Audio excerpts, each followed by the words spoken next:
Байгалийн чулуу олборлоод шаттай амжилтгаар чулуу маань зүсэгдэж харна. Зүсэгдэж гарсан нь бол хагас гүлгэр гэж явж байгаа.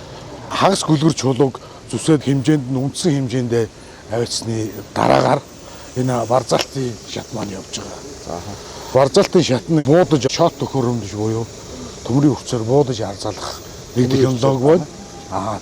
Үрэлтийн хүчээр дарж арзалах ингээд хоёр технологи бол манай компани ашигладаг байгаа. 2025 оны нийслэлийн засгийн хөрөнгөөр Улаанбаатар хотын гол өргөн чөлөө, гол годомжнуудыг байгалийн чулуун хавтангаар шинжлэх ажлууд хийгдлээ. За энэ ганц явган зам засрын ажлаас гадна гол өргөн чөлөөнд байгаа холбоо мэдээллийн суугчдыг шинээр хийх, зарим захилгаан кабелуудыг бас шилжүүлэх, суугчлалд оруулах энэ ажлууд бас өгсөөр хамт хийгдсэн. За үлдсэн 80,000 м2-д гол өргөн чөлөөний үлдсэн зам талбаануудыг биднес 2026 онд хийж гүйцэтгүүлнэ. Монголын улсын годомж болоо Олимпийн годомжны явган замын засар шинжилгээ ажлыг гүйцэтгэсэн байгаа.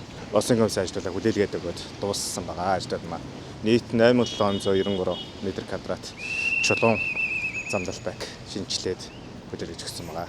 Манай хэрэгжүүлсэн төслийн чулуун замдал байна болохоор ер нь урт настай, илэглэр орхон нэг баг байдаг. Дөрвөн үлрэлттэй учраас цас тогтоох, цам буух тэгээд тиймэрхүү зүйлсүүд болдог. Тэн дээр харилцаа агуулга үүсдэг.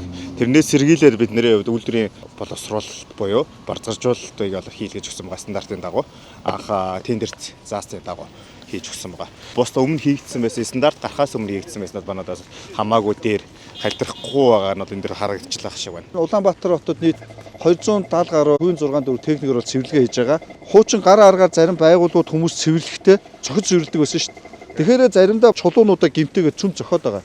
Тэгэхээр одоо ер нь цаашид цас оронгууд нь шүүрдэг аргаар доошо зохихгүй аргаар цэвэрлүүл бас зүгээр хот нийтийн аж ахуйн дээр бас эдгээр үүргүүдийг өгнө. Тоног төхөөрөмжүүд бас сайжирсан. Шүүмжлээд байгаа юм уу буруу ойлгож байгаа иргэд байвал ордны яг баруун талд ирээд цаатлын хэсэг болон наатлын энэ хэсгээр үзэхэд шууд ялгааг ойлгоно. Монгол үндэсний компаниудын хийсэн манай чулуун үйлдвэрчдийн холбоо чулуу нийлүүлсэн ийм ажлуудаа битгий бас харлуулаарай. Тэгээд Улаанбаатар хотын төв явган замууд хэрвээ ийм барзалттай болох юм бол халтаргаа гулгаа бол эрс багасна гэсэн юм тоо үзүүлэлтүүд байж байгаа.